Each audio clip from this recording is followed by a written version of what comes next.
No ar, Faixa Livre, rádio jornalismo de verdade, a informação de primeira qualidade, a interpretação e os comentários das notícias, entrevistas, o contraditório.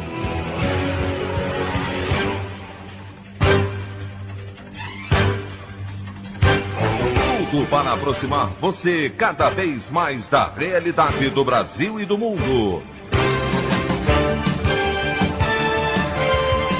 Apresentação: Anderson Gomes. Tribunal Superior Eleitoral arquiva por unanimidade ações que pediam a cassação da chapa Bolsonaro-Mourão nas eleições de 2018 por disparos em massas de mensagens. Governo Federal confirma o início de pagamento do programa Auxílio Brasil para substituir Bolsa Família no dia 17 de novembro. Caminhoneiros mantêm paralisação a partir da próxima segunda-feira em protesto contra a alta do preço dos combustíveis. Essas e outras notícias na edição desta sexta-feira, 29 de outubro do ano de 2021, do programa Faixa Livre.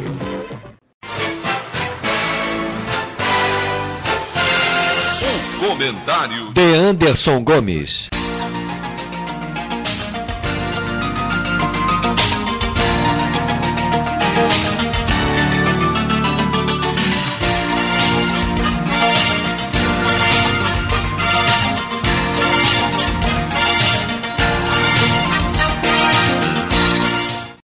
Bom dia, ouvintes. Como eu antecipei ontem aqui para vocês, o Tribunal Superior Eleitoral arquivou as ações que pediam a cassação da chapa Bolsonaro-Mourão nas eleições de 2018 por abuso de poder econômico e uso indevido dos meios de comunicação por conta dos disparos de mensagens em massa por aplicativos de celular. Por unanimidade de 7 votos, os magistrados definiram que esse tipo de entendimento só valerá a partir das eleições de 2022, que no pleito que elegeu o ex-capitão não haveria como provar a influência desse compartilhamento em massa, muitas vezes das tais fake news, no resultado do pleito. Agora, quem sofre com essa concertação do judiciário é o povo brasileiro, que terá de aturar por pouco mais de um ano, pelo menos, essa gestão criminosa, irresponsável e incompetente do senhor Jair Bolsonaro no Palácio do Planalto. É algo absolutamente lamentável. Eu também gostaria de citar rapidamente essa paralisação dos caminhoneiros autônomos que está agendada para a próxima segunda-feira, em protesto contra o aumento dos preços dos combustíveis, graças a essa política de paridade de importação deletéria adotada pela Petrobras. Só em 2021, o óleo diesel já teve reajuste de mais de 60%, o que tem levado esses profissionais que abastecem o país à situação de total penúria. Sem contar que o piso do valor do frete segue congelado, não houve qualquer tipo de aumento. Nós temos uma importante entrevista sobre esse tema no terceiro bloco do programa de hoje, com José Roberto Stringassi, presidente da Associação Nacional de Transporte do Brasil, Liberdade e Trabalho. Eu recomendo a todos vocês que ouçam, onde ele explica com detalhes a realidade da categoria. Esperamos apenas que essa greve, que é absolutamente necessária, diga-se, não prejudique o restante da classe trabalhadora, que os alimentos possam chegar à mesa das pessoas. Essa é a defesa histórica do Faixa Livre, do trabalhador brasileiro. Para finalizar, eu acabei deixando passar batido o Dia do Servidor Público, que foi comemorado ontem, 28 de outubro. Uma categoria que vem numa luta incessante contra essa reforma administrativa que o governo Bolsonaro tenta empreender. Fica o nosso reconhecimento e a nossa defesa a todos vocês, servidores públicos, que exercem um trabalho mais que fundamental para a população do nosso país, que depende do Estado para sobreviver e conquistar o mínimo de dignidade. A opinião do Faixa Livre. Bandeirantes AM, agora é 860. Sintonize no seu rádio.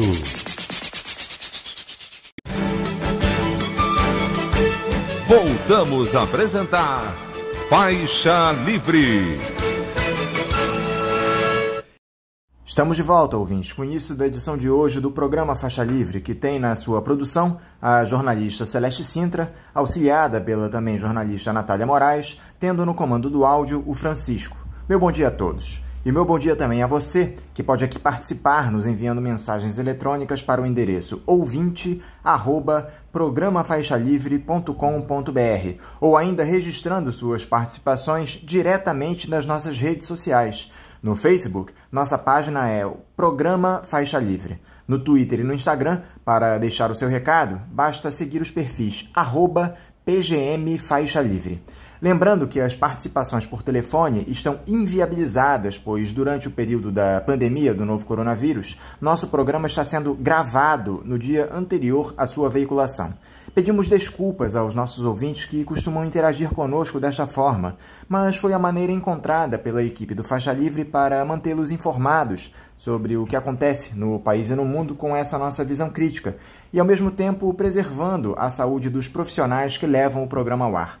O Faixa Livre pode ser acompanhado também pelo nosso aplicativo para celulares com sistema operacional Android. O nome do aplicativo é Programa Faixa Livre. Os ouvintes também têm acesso à transmissão pelo nosso site, o www.programafaixalivre.com.br, ou pela página da Associação de Engenheiros da Petrobras, a AEPET, uma das nossas entidades patrocinadoras, no www.aepet.org.br. Para quem perdeu alguma das edições ou quer ouvir novamente o Faixa Livre, os áudios das entrevistas e editoriais estão disponíveis no nosso podcast, nos aplicativos Spotify, Deezer e Castbox. E dando início às nossas entrevistas, eu cumprimento a jornalista e escritora Cristina Serra. Cristina Serra, bom dia. Bom dia, Anderson. Obrigada por mais essa oportunidade de estar aqui com os ouvintes do Faixa Livre. Cristina, muito obrigado por você mais uma vez se dispor a dialogar conosco aqui no Faixa Livre. É sempre uma honra conversar com você aqui no programa.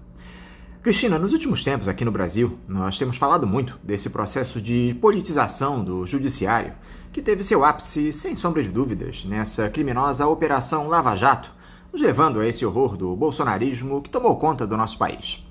Pois bem, ontem o Tribunal Superior Eleitoral arquivou aquelas ações da coligação O Povo Feliz de Novo, do PT, PCdoB e do PROS, nas eleições de 2018, que pediam a cassação da chapa Bolsonaro-Mourão por abuso de poder econômico e uso indevido dos meios de comunicação naqueles disparos em massa de mensagens em redes sociais durante a campanha eleitoral. Os magistrados foram unânimes em acompanhar o voto do relator e corregedor do TSE, Luiz Felipe Salomão, de que houve o uso indevido do WhatsApp para ataques dos apoiadores do ex-capitão a adversários políticos, mas destacou que não há provas suficientes de que esses disparos tiveram interferência no resultado das eleições. Com isso, Jair Bolsonaro se livra de uma das ameaças de saída antecipada do cargo de presidente da República. Como é que você observou, Cristina, essa decisão do TSE de arquivar essas ações eleitorais? Você concorda com essa tese de que não há como se medir a influência desses disparos em massa de fake news no resultado do pleito? Olha, esse assunto de fato é bastante polêmico, né, digamos assim, porque a tese do relator, do ministro relator, Luiz Felipe Salomão, é de que não foi possível comprovar a gravidade dos atos e que esse é um elemento necessário para a cassação da chapa. No entanto, ele reconhece, diz que não tem dúvidas que a campanha bolsonarista cometeu ilicitude, né, porque promoveu o uso desses mecanismos, dessas ferramentas, com o objetivo de atacar indevidamente a candidatura adversária. Então, assim, cometeu uma ilicitude, mas não tem como comprovar a gravidade, enfim. Aí a gente entraria num terreno mais jurídico, né, que obviamente não é a minha especialidade, eu não sou advogada especialista em direito eleitoral, mas o que me parece aí, a percepção que eu tenho, que eu acho que isso é importante para a nossa discussão, é que o TSE, bom, o ministro relator e os ministros que o acompanharam, né, outros ainda vão se manifestar, eles, na verdade, tomaram ali uma decisão política, né? Não vamos mais mexer com a eleição de 2018, né? Águas passadas, né? Fato consumado, nós estamos a 1 ano das próximas eleições, então vamos virar essa página. Isso é uma sensação, Anderson, que eu estou te falando, uma percepção, né? Então, é grave, foi grave, mas olha, vamos virar essa página e vamos cuidar daqui para frente, né? Então não tem como apontar a gravidade do ato, né? Pela argumentação dele, e aí não tem, e esse é um elemento que é necessário para a cassação da chapa. Como a gente não tem como comprovar isso, então não vamos mais mexer com isso, né? Não vamos caçar a chapa. Agora vamos olhar para frente, porque ano que vem, 2022, certamente esses mecanismos serão usados, inclusive, de uma forma muito mais grave e exponencial, né? Agora que a extrema-direita está, depois desses anos de exercício do poder maior no país, de conexões internacionais, de muito dinheiro. E aí talvez o TSE, no voto, aponte para a necessidade de ter mecanismos de controle sobre esses mecanismos. É aí que eu vejo a grande contradição. Na medida em que você não pune a chapa de 2018, Bolsonaro-Mourão, é como você dá carta branca. Você está dizendo, olha, você cometeu um crime, embora eu não possa comprovar que você cometeu um crime. Você foi eleito, fez todo esse mal ao país e a gente não vai punir, né? É óbvio que os responsáveis por esse crime em 2018 vão se sentir muito mais respaldados, inclusive, para agir da mesma forma e numa escala muito maior em 2022. Então, eu acho um erro essa decisão do TSE, né? Acho um voto do ministro contraditório e acho um gravíssimo erro que vai ter consequências em 2022. Então, a gente precisa ficar muito alerta para isso. Os candidatos progressistas vão ter que se preparar muito bem para essa batalha da comunicação por esses meios digitais, né, que é uma terra sem lei. A verdade é essa. E o TSE, com esse voto do ministro relator, ele comprova isso. É uma terra sem lei, as instituições não têm como exercer nenhum tipo de controle ou de fiscalização e cada um faz o que bem entende, né, comete crimes completamente à margem do olhar da lei e das instituições. De forma que eu acho isso muito grave, acho um prenúncio muito ruim para 2022. As reportagens da Folha de São Paulo, que deram origem, inclusive, a essa investigação, né, e certamente a investigação foi aprofundada de alguma forma, né, nesse trabalho do TSE, mostra claramente o uso de dinheiro privado, de empresários que financiaram esses disparos em massa. Né? E isso é crime, isso não pode. Né? Isso está na lei, né? A proibição está na lei. Então, realmente, ver que essa investigação da eleição de 2018, né, essa apuração pelo TSE, 3 anos depois, ela dá praticamente em nada em termos de responsabilizações e punições, isso é muito ruim. Eu acho que isso emite um sinal muito ruim para a sociedade, para os agentes políticos, e é um péssimo prenúncio para a campanha eleitoral de 2022. O detalhe nessa história toda, Cristina, é que advogados dos autores dessas 2 ações dizem que não foram compartilhadas provas dos inquéritos do Supremo Tribunal Federal essenciais para essa investigação no TSE, entre elas documentos relativos à quebra do sigilo do empresário Luciano Hang. É uma acusação grave essa de não compartilhamento de provas em um inquérito, Cristina, ainda mais pela Suprema Corte do país. Dá para dizer que tipo de interesses move essa gente? Essa acusação do não compartilhamento de provas, né, entre o STF e o TSE, né, o compartilhamento que deveria ter sido feito pelo STF, é um terreno bastante complicado. O que a gente sabe aí é pelos advogados, e E também um sinal muito ruim, né? Porque talvez essas provas pudessem ser decisivas, né? Porque são provas que se referem ao Luciano Hang, empresário, né? O dono da Havan, que, ao que tudo indica, foi o grande financiador dessa ilegalidade, desse crime do uso de disparos em massa. Isso certamente seria decisivo para estabelecer conexões, né, fatos, conexões entre a chapa vencedora, Bolsonaro-Mourão, e esse crime cometido pelo empresário nesse financiamento dos disparos. Talvez fosse justamente o elemento que faltasse para essa comprovação da gravidade, né, do fato a que se referiu o ministro relator Luiz Felipe Salomão.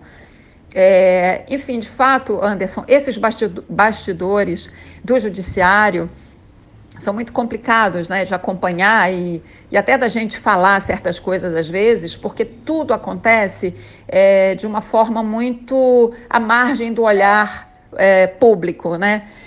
O poder judiciário é o poder mais opaco, digamos assim, o mais fechado de todos os poderes, né? Então tem uma movimentação aí de bastidores, de disputas, né, políticas, ideológicas e pessoais também entre os ministros, né, e entre as várias instâncias do judiciário, que às vezes a gente, analisando, não encontra bem uma explicação para isso. Eu acho que isso que a gente está falando é um desses casos, é um desses exemplos, né?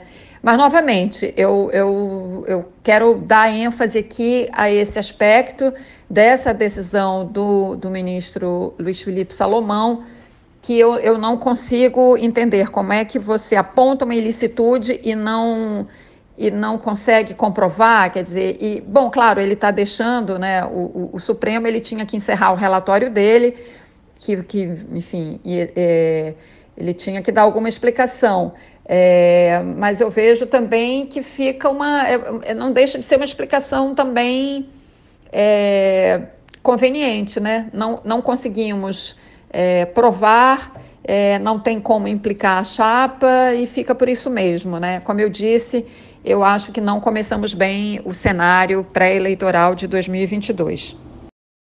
Por outro lado, Cristina, quem realizou um trabalho exemplar foram os senadores que tocaram as investigações da CPI da pandemia, encerrada essa semana lá em Brasília. O relatório final do senador Renan Calheiros, do MDB de Alagoas, foi aprovado por 7 votos a 4. Foram sugeridos os indiciamentos de 78 pessoas, entre agentes públicos e privados e 2 empresas, nessa tragédia que se configurou durante essa pandemia de Covid-19 no país. E o personagem principal desse relatório, como não poderia deixar de ser, é o presidente Jair Bolsonaro, imputado pelo cometimento de 9 crimes, entre eles prevaricação, epidemia com resultado morte, charlatanismo e crimes contra a humanidade. Primeiro, Cristina, qual é a análise que você faz desses 6 meses em que os senadores se debruçaram sobre esse verdadeiro morticínio que se estabeleceu no país, liderado pelo presidente da República?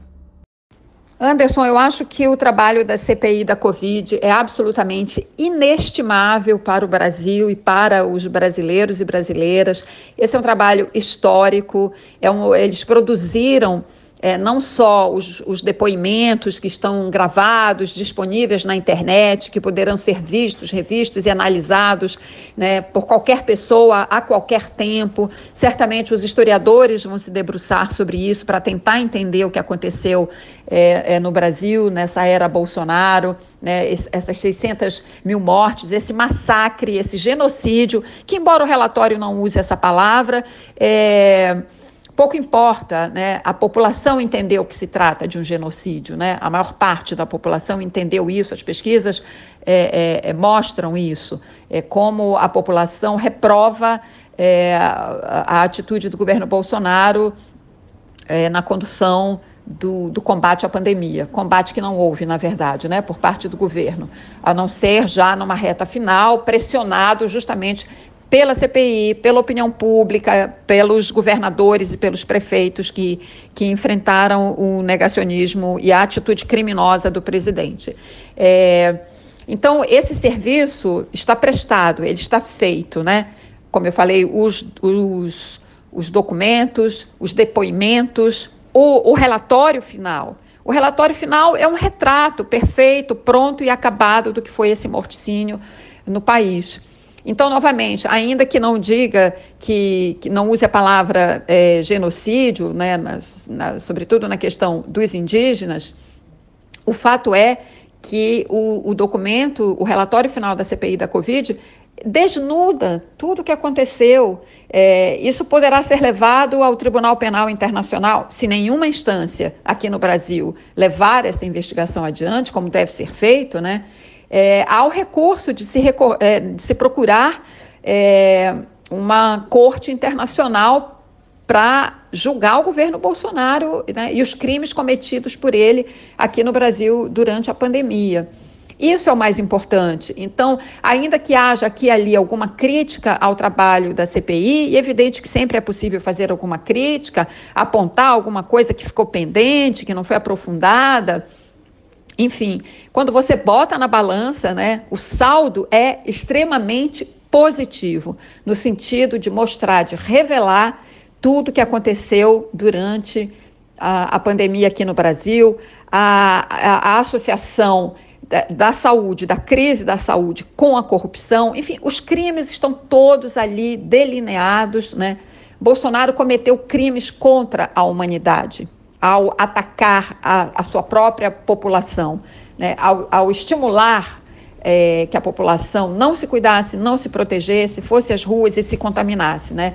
Ele foi um agente propagador do vírus, ele continua a sabotar a campanha de vacinação. Então, ele é um criminoso do começo ao fim da pandemia. E a CPI mostrou isso. Então, a despeito de todas as dificuldades, a CPI foi instalada, começou seu trabalho, impôs o seu trabalho e está aí o resultado. E isso nos dá um alento grande, porque a gente vê que as instituições no Brasil, né, o velho debate, as instituições estão funcionando ou não? Eu acho que elas funcionam mal. O Senado, inclusive o presidente do Senado, não fez o menor esforço para implantar a CPI, para ajudar na instalação da CPI. Apesar disso, né, a CPI fez o seu trabalho. Então, nesse aspecto, né, as instituições estão funcionando, né? Uma parte do Senado funcionou. A CPI, o instrumento da Comissão Parlamentar de Inquérito, se impôs, né, com a determinação do Supremo para que isso acontecesse, né? De um ministro, se eu não me engano, foi o ministro Luiz Roberto Barroso. Então, as instituições, apesar de funcionarem mal neste momento no Brasil, mas elas funcionam e dão resultado. E a CPI da Covid é esse exemplo.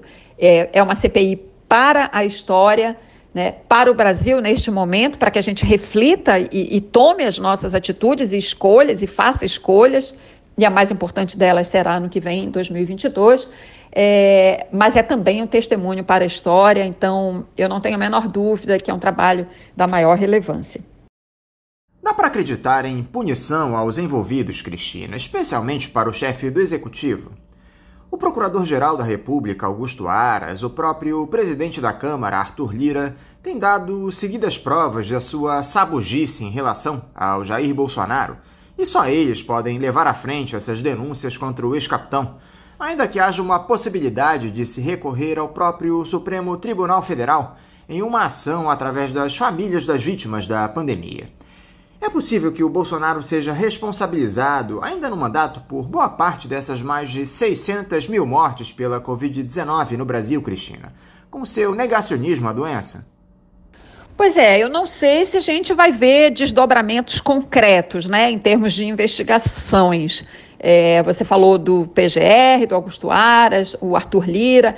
É claro que se as instituições estivessem funcionando, né, como a gente falou há pouco, é óbvio que haveria um desdobramento, é óbvio que já teríamos um processo de impeachment. Aliás, o Arthur Lira não precisaria nem esperar pela CPI para desencadear, para deflagrar um processo de impeachment, né?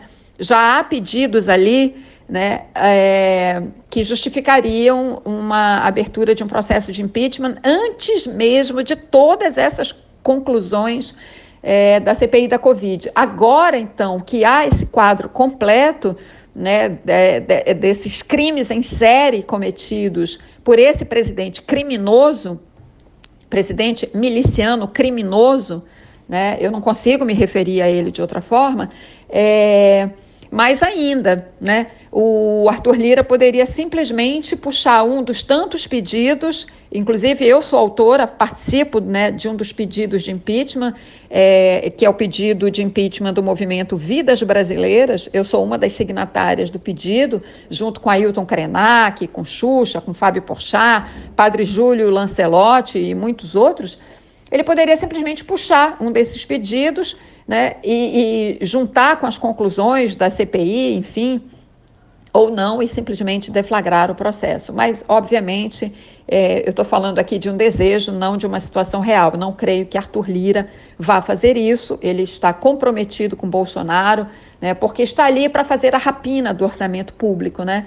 Esse escândalo das emendas, desses bilhões e bilhões de reais para as emendas dos deputados que estão se fortalecendo nas suas bases e se preparando para a eleição de 2022. Estão em plena campanha eleitoral usando dinheiro público. Quer dizer, além dos partidos terem o dinheiro do fundo eleitoral, do fundo partidário, os deputados que estão recebendo essas generosas quantias das emendas, obviamente eles estão usando isso para se fortalecer junto às suas bases eleitorais e vai saber também se não é para encher as suas contas também, os seus bolsos, né, particulares.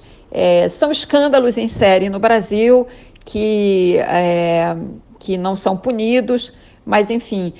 ainda assim, Anderson, mesmo que a gente não veja um desdobramento concreto agora, de imediato, em relação ao trabalho da CPI da Covid, crimes contra a humanidade são imprescritíveis.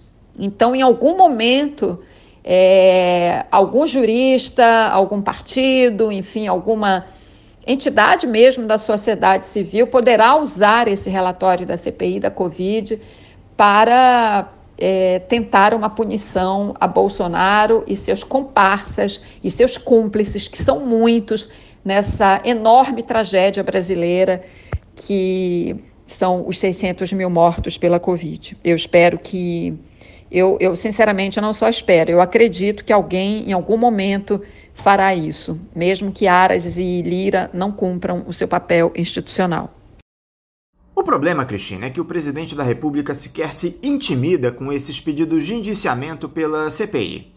Tanto é verdade que ele andou dizendo, em uma daquelas suas lives, apontando um estudo britânico de que as pessoas que foram vacinadas contra a Covid-19 estariam mais propensas a serem infectadas pelo vírus da AIDS, deturpando completamente a realidade dos fatos. Esse tipo de atitude motivou o YouTube a suspender a conta do Jair Bolsonaro por uma semana. A própria comissão do Senado sugeriu o banimento do presidente das redes sociais por conta do compartilhamento de notícia falsa. Esse momento que o país atravessa beira o surrealismo, Cristina. Um presidente da República inventando uma realidade paralela para alimentar uma horda de alienados que votam nele.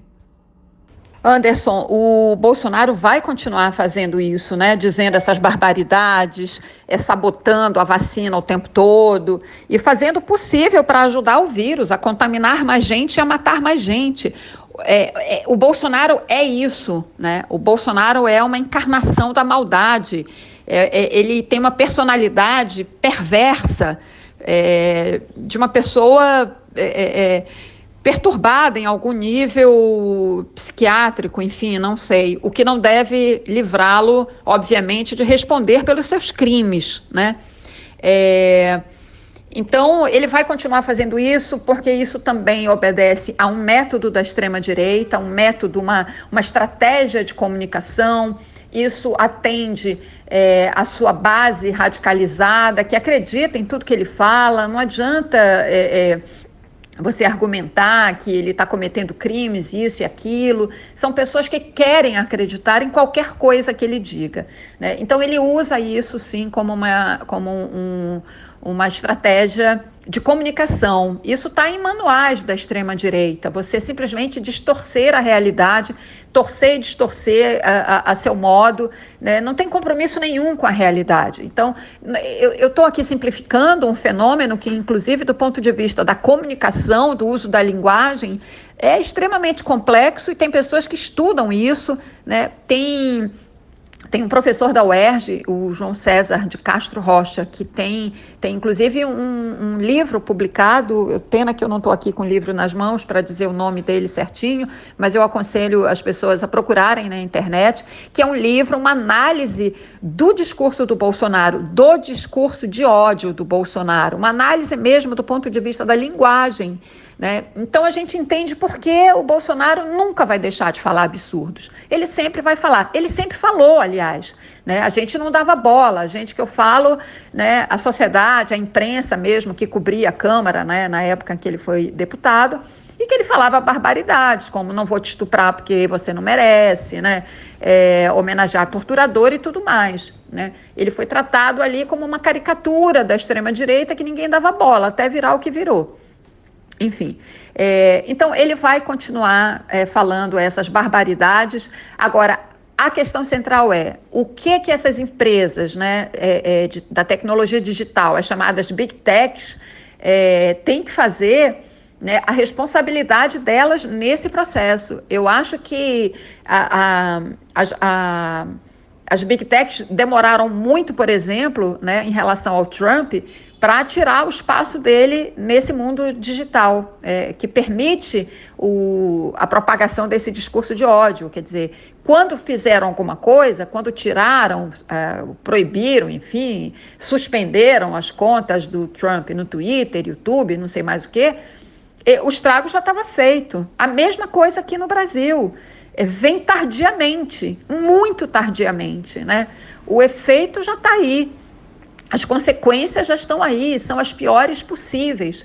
O que eu acho que precisa ser feito e que o mundo precisa discutir é algum tipo de legislação ou de mecanismos supranacionais, é uma discussão que a ONU pode levar adiante, para conter a propagação do discurso de ódio e cobrar e responsabilizar essas Big Techs, né, donas dessas redes sociais, porque se elas não têm mecanismos para impedir a propagação do discurso de ódio, elas são parte do problema. Elas são parte do problema. E elas têm que ser responsabilizadas, cobradas, pressionadas de alguma forma. Se não é possível, se não for possível construir mecanismos supranacionais, então que os países façam isso. Agora, a sociedade civil também precisa pressionar. Todo mundo usa as redes sociais, todo mundo gosta, enfim, o problema é complicadíssimo, mas tem que ter algum mecanismo de responsabilização e de punição, caso elas continuem sendo um mecanismo de propagação de crime de ódio, de discurso de ódio, porque discurso de ódio leva à morte de pessoas, né? Tem uma palavra, tem uma frase que eu gosto muito, porque eu acho que resume isso muito bem, que é a seguinte: palavras matam como balas. Essa frase é de um alto comissário da ONU que estudou massacres, né, que ocorreram no mundo, em diversos lugares, em contextos diferentes entre si, mas que levaram a massacres étnicos, né, a crimes contra a humanidade. E ele aponta isso, como o discurso de ódio é um elemento, é uma arma contra a vida dessas pessoas que foram massacradas. Então é isso, palavras matam como balas. A gente precisa ter consciência disso e responsabilizar aqueles que permitem que palavras sejam usadas como balas. Cristina, diante de todo esse cenário caótico que nós descrevemos, uma das coisas que mais chamam a atenção no nosso país é o caráter dessas elites. Tivemos aquelas declarações recentes do banqueiro André Esteves, vazadas de um diálogo dele com seus próceres, mostrando o tamanho da influência que ele exerce sobre o poder político no país, afirmando que o presidente da Câmara, Arthur Lira, e do Banco Central, Roberto Campos Neto, se reportaram a ele sobre a crise criada no grande capital, com a declaração do ministro da Economia, Paulo Guedes, de que iria ultrapassar o teto de gastos, enaltecendo a independência do BC para evitar iniciativas do ex-presidente Lula, caso ele volte ao Palácio do Planalto em 2023, e ressaltando que o Jair Bolsonaro, se ficar calado, pode seguir no comando do país. Aliás, essas falas do André Esteves foram alvo de mais uma primorosa coluna sua para o jornal Folha de São Paulo essa semana. Eu cheguei a ler aqui no nosso editorial na última quarta-feira. A miséria nunca foi um problema para o grande capital, Cristina. O mal é não haver vulneráveis para serem subalternizados. Anderson, eu vou te dizer uma coisa, eu ouvi o áudio inteiro, né, porque eu precisava entender exatamente o contexto em que aquelas frases todas tinham sido ditas. O áudio dá mais de 1 hora, e eu vou te contar, em vários momentos eu tive assim, uma ânsia de vômito, sabe? Porque é tão chocante o cinismo, né, que aquele senhor banqueiro emprega nas suas palavras, né, nos seus raciocínios, a maneira como ele vê o país, onde ele lucra tanto, onde ele ganha tanto dinheiro, apesar da desgraça do país, a maneira como para ele tanto faz como tanto fez o que está acontecendo no país. Ele não fala em nenhum momento ele se refere à pandemia, às pessoas mortas, né? Ao luto dessas 600 mil famílias, mais de 600 mil. Ele pouco se importa com as afrontas à democracia, com tentativas de golpe, com o discurso golpista do Bolsonaro. Ele relativiza tudo, ele acha tudo banal. Para ele, o Bolsonaro é um malucão. Ele usa essa expressão, essa palavra. Bolsonaro é um malucão. Se ele ficar calado e der tranquilidade para o establishment financeiro, ele é o favorito em 2022. Então, nessa frase, ele já diz, né, o que interessa para ele são os lucros dele, é quanto ele vai ganhar, né? Ele se preocupa com a matemática, entende? Então, assim, não tem nenhum princípio, não tem nenhum valor, não tem compromisso ético com nada. Ele está se lixando para o país, ele está se lixando para o Brasil. Então, assim, é muito doído, né, perceber isso, que a elite do país, que pode fazer alguma coisa pelo país, está se lixando. Alguém poderá dizer, mas você está sendo muito ingênuo achar que a elite se preocupa. Não, tem sim, tem países em que as elites se preocupam com o seu país, né, e querem continuar ganhando dinheiro, mas dentro de uma situação, né, em que você não veja a sua população passando fome, morrendo, né, de doença, morrendo por causa de um vírus para o qual já poderíamos ter tido vacinas há muito mais tempo, né? Nós conhecemos países com elites que têm preocupações humanitárias básicas, é disso que eu estou falando, de valores básicos, né? Eu não estou falando que o André Esteves tem que ter preocupação aqui com distribuição de renda. De fato, eu não espero isso dele, nem de nenhum banqueiro. Isso seria uma tolice.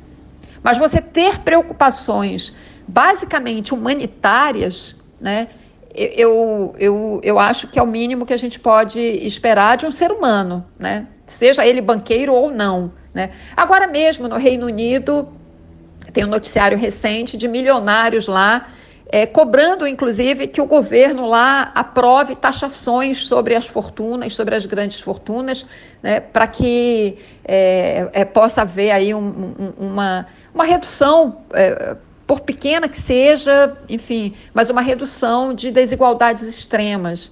Então, eu não estou falando de algo impossível, eu estou falando de princípios básicos, elementares, humanitários e civilizatórios, né?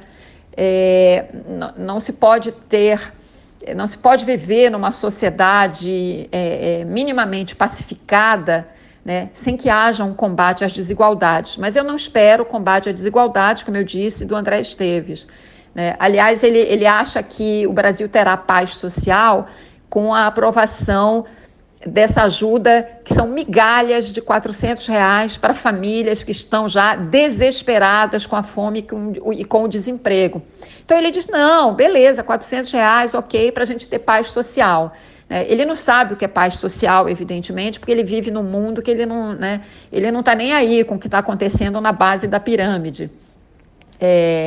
Enfim, tudo é um cinismo muito grande, uma arrogância muito grande, que ele faz questão de exibir. Além de tudo, ele é um exibicionista, porque ele faz questão de dizer ali para os presentes, que são clientes do banco dele, como ele tem poder e influência junto a todas as instâncias do poder político no Brasil. Então, ele relata conversas com Arthur Lira, com ministros do Supremo, com o presidente do Banco Central, Então, é terrível, mas dá bem o tamanho do problema que a gente tem aqui no Brasil, né? Porque nós temos uma extrema-direita que está aí com apoio, com suporte, né, do grande capital, né, do dinheiro grosso, né? E isso mostra como nós temos, né, temos que nos mobilizar para enfrentar não só a extrema-direita eleitoralmente, mas como a pauta do combate à desigualdade, né, como essa pauta tem que estar presente em tudo que nós fizermos, né, tem que conduzir a nossa postura, inclusive eu falo como jornalista, né? O combate à desigualdade tem que ser uma pauta permanente da imprensa. A sociedade precisa encarar, a sociedade brasileira precisa encarar esse problema, né, e lutar, pressionar o Congresso e os governos em todos os níveis, próximo governo federal, governos estaduais, todos podem fazer alguma coisa para se combater essa extrema desigualdade no Brasil, que é a pior chaga da sociedade brasileira. Sem que a gente enfrente essa questão, nós nunca vamos ter um país pacificado, minimamente civilizado. É disso que se trata, eu entendo assim. Cristina, um outro tema que eu gostaria de tratar com você é essa COP26, a Conferência do Clima, que começa esse fim de semana na cidade de Glasgow, capital da Escócia, onde as principais lideranças mundiais vão debater os efeitos das mudanças climáticas e soluções para se reduzir a emissão de gases do efeito estufa. Essa é uma das pautas mais importantes da atualidade, Cristina, até porque dela depende o futuro, a manutenção da vida no planeta, a existência das próximas gerações. Se não houver uma redução drástica do desmatamento das nossas florestas, a utilização de fontes renováveis de energia de maneira imediata, em um futuro próximo as condições de vida na Terra serão inviabilizadas. Isso está longe de ser alarmismo, Cristina. O que você espera dessa Conferência do Clima lá na Escócia? Essas pessoas que detêm o poder político e econômico vão se render à necessidade de se alterar as formas de exploração dos recursos naturais, a nossa relação com o planeta? Anderson, eu vou acompanhar a Conferência de Glasgow com muita atenção. Você sabe que esse é um tema que me mobiliza e me interessa muito, né? Eu dedico parte do meu trabalho ao acompanhamento das questões ambientais. E a mudança climática, de fato, é um problema que está aí, que já chegou, já está nas nossas vidas, já tem consequências nas nossas vidas.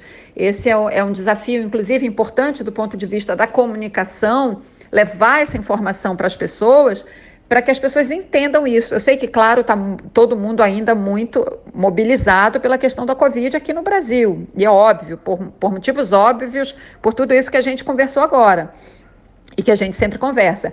Mas é preciso enfrentar. O que eu vejo é que, claro que cada um de nós pode fazer alguma coisa, né, para melhorar o meio ambiente em que a gente vive, valorizar o meio ambiente e conservar a vegetação, a biodiversidade, os animais, porque a gente precisa disso tudo funcionando para que o planeta funcione bem. Mas o que é importante a gente entender é que as empresas precisam caminhar nesse sentido, mais do que qualquer outro, claro, perdão, eu vou seguir daqui, gente. É claro que os governos precisam regular, né, as atividades empresariais, então o poder regulatório é muito importante, mas as empresas precisam caminhar para fazer a transição de uma energia, de uma geração de energia e de uma economia baseada em combustíveis fósseis, como petróleo, gás, carvão, para uma economia e para uma geração de energia baseada em fontes renováveis, né? Vento, que é energia eólica, biomassa, solar, né? Essa tecnologia já está disponível, essa e muitas outras. Essa tecnologia já está disponível, ela está adquirindo escala, ela está ficando mais barata. Quando começou, claro, tudo isso era mais caro e numa escala menor, mas isso precisa ganhar ainda mais escala e nisso as empresas têm um papel fundamental. Mas elas só vão se mexer nesse sentido, né? A indústria baseada em combustíveis fósseis, né, a indústria do petróleo, só vai caminhar nesse sentido, no sentido desta transição, se a sociedade fizer pressão, se os governos cumprirem a sua função regulatória, né? Tudo isso é pressão. A sociedade civil tem que fazer muita pressão. Só que ela só fará essa pressão se ela entender do que se trata. E aí eu volto para a questão da comunicação que eu mencionei no começo aqui dessa argumentação. Então, assim, olho na COP26 em Glasgow, é preciso ver como os países vão negociar, vão se comportar para alcançar. Para alcançar não, porque as metas já estão estabelecidas, né, que é manter a temperatura global do planeta em torno de 1,5 grau, aumentar em torno de 1,5 grau no máximo em relação aos níveis pré-industriais. Só que é muito difícil é muito difícil manter esse limite de aumento da temperatura. Então, o desafio em Glasgow, de fato, é muito grande. Eu falei muito das empresas, mas sim, os governos, nós temos governos negacionistas, o nosso é um governo negacionista e outros também, né? Então, claro, é preciso sim muita pressão sobre os governos. Agora, tem um fator importante nessa conferência agora, é que você tem a entrada dos Estados Unidos nesse assunto com muito peso, né? Nós tivemos 4 anos de Trump puxando para trás qualquer avanço nesse sentido, né? Agora nós temos um governo, que é o governo Joe Biden, que tem outra postura, outra posição em relação às mudanças climáticas. A mais importante delas, primeiro, foi reconhecer que o problema existe, né? Não é um governo negacionista como é o do Trump. Então, reconhece que o problema existe, tem se mostrado ativo, né, no sentido de puxar o debate e liderar o debate, inclusive. É óbvio que os Estados Unidos têm os seus interesses também, têm as suas questões geopolíticas, geoestratégicas, tem o embate com a China. Então, nós estamos falando aqui de um problema de extrema complexidade geopolítica, né? E eu não estou dizendo que a posição dos Estados Unidos é a melhor, mas o que eu estou dizendo é que na medida em que os Estados Unidos, né, que são o país mais poluidor do mundo, são Estados Unidos e China, os 2 maiores poluidores, na medida em que eles voltam à mesa de discussões, você já tem aí um avanço significativo, porque você não vai conseguir fazer nada, ninguém vai conseguir fazer nada, né, para combater as mudanças climáticas sem ter Estados Unidos e China na mesa de negociações, né? São com o peso que esses 2 países têm na economia mundial, né? Então, esse é um ponto importante. Tem que ver agora como esses governos, então, vão agir, e outros países também. A União Europeia, evidentemente, joga um peso grande nisso, né? E não só os mais desenvolvidos. Todos os países têm que ocupar espaços e pressionar para que se consiga avançar mais alguma coisa. Agora, infelizmente, o Brasil, que já foi um ator da maior importância, né, infelizmente, a minha expectativa é de que não se pode esperar nada do Brasil nesse campo, ou pode-se esperar muito pouco. E qual é o papel que o Brasil deve ter, Cristina, nessa Conferência do Clima lá em Glasgow? O nosso país, que sempre foi uma das principais lideranças mundiais nesse debate das mudanças climáticas, acabou deixado completamente de lado a partir desse governo do senhor Jair Bolsonaro. Viramos um pária e motivo de preocupação para todo o planeta, Cristina. O Brasil já teve um protagonismo nesse assunto que muito nos orgulhou, né, durante muito tempo. Foi uma sequência de governos, né, voltados para essa discussão. conferências da ONU que foram realizadas aqui no Brasil, né? O grande marco em 1992, a Rio 92, depois a Rio +20, enfim, infelizmente isso tudo foi interrompido. Nós tivemos o primeiro-ministro do Meio Ambiente do governo Bolsonaro, sobre o qual nós falamos aqui várias vezes, né, Anderson, aquele Ricardo Salles, que é um bandido. Enfim, o Brasil andou muito para trás nessa questão. Não creio que a gente vá dar nenhuma contribuição importante nesse sentido. De fato, nessa questão ambiental, os países perderam respeito pelo Brasil. Mas, enfim, vamos acompanhar, porque outros atores terão uma participação importante. Nós temos uma sociedade civil no Brasil que trabalha com essa questão ambiental vibrante, que vai levar certamente contribuições importantes, né? Essas conferências, elas são importantes não apenas pela atuação dos governos, mas a sociedade civil tem participações importantes, setores empresariais também têm contribuições relevantes a dar, e eu creio que nesse aspecto aí é importante a gente acompanhar para ver de que forma a gente pode dar alguma contribuição. Cristina Serra, mais uma vez, muito obrigado por você conversar aqui conosco no Faixa Livre. É sempre uma honra estar aqui com você. Eu te desejo um ótimo dia de trabalho, um ótimo final de semana e deixo aqui o meu abraço. Anderson, eu que agradeço mais uma vez, sempre muito bom conversar com você. Agradeço a Celeste Sintra, né, sempre aí na produção, e a todos e todas que nos acompanharam aqui nessa conversa. Muito obrigada, até a próxima. Conversamos aqui com a jornalista e escritora Cristina Serra. Vamos agora ao nosso primeiro intervalo. Voltaremos daqui a pouquinho. Bandeirantes 860. Nova frequência para velhos amigos.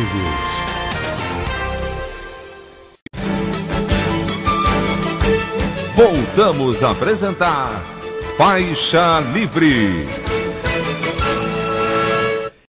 Já voltamos, ouvintes, e agora eu saúdo a médica e professora da Universidade Federal do Rio de Janeiro, a UFRJ, Lígia Bahia. Lígia Bahia, bom dia.